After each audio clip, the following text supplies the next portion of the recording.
Good morning, everybody.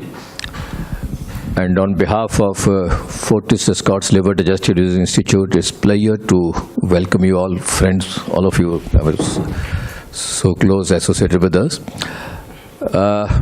Before we start the actual clinics, I'll just share with you the thought process that we had in mind. Actually, this thought process evolved after interacting with a number of our colleagues in the field, old friends, that what is the unmet need in today's time when liver transplant has evolved comparable to the best in the world in our country.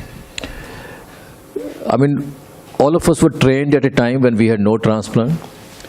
Then later on we heard the stories of failure, efforts, and then success. And from my occasional success to a frequent success. And now today, Delhi is the boast of the highest number of liver transplants in the country. But at the same time, you have a huge number of transplants taking place all over the country. And every 2 or 3 months, you hear a new center starting up.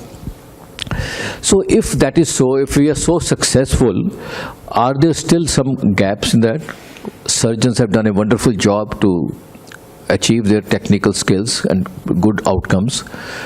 Most of the a lot of young hepatologists have gone for that, specifically into transplant hepatology, and critical care has evolved. So everything is evolving. But large number of us who were not trained in the same process, but still we have to deal with a large number of these patients, and we don't have access to our transplant facilities right at our center. So what is lacking? The patient misses that pre-transplant patient is in a dark that he's going to a transplant center. What does he or she expects there? What medical side, social side, financial issues, so many other questions that you have in mind. And same way, when the transplant is taking place, what is happening, what is expected, how long it will take.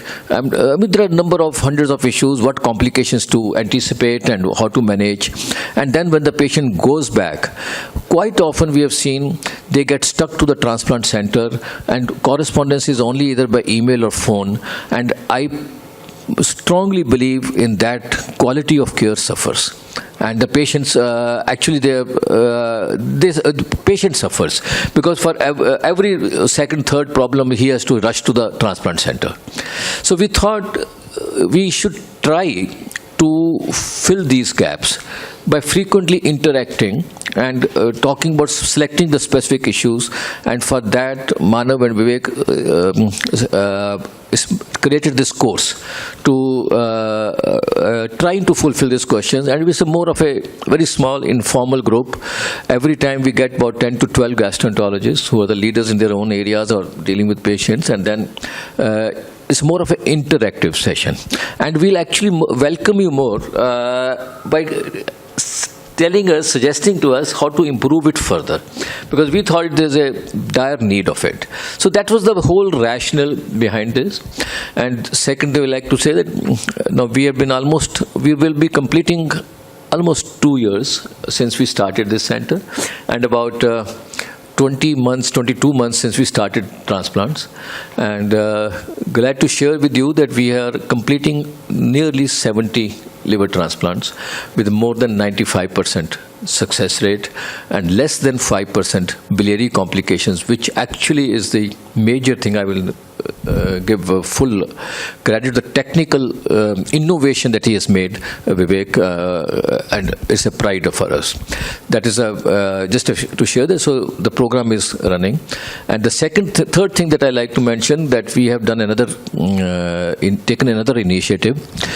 We are getting external audit of our transplant program. And because what has happened today, that all of us will keep on beating our own drum. Our success rate is this, complication rate is this, and all that. We have kept all our protocols and paper, all documents, and we are getting 3 external auditors, the whole process is on, who will independently audit it and we'll publish the results. We are not scared of, or we are not hiding anything, and we are making it totally transparent, which has never taken place in our country. I mean, so I hope by the next meeting it comes, we'll be able to fulfill that dream. And with that, I hand over the mic to Vivek and start the proceedings.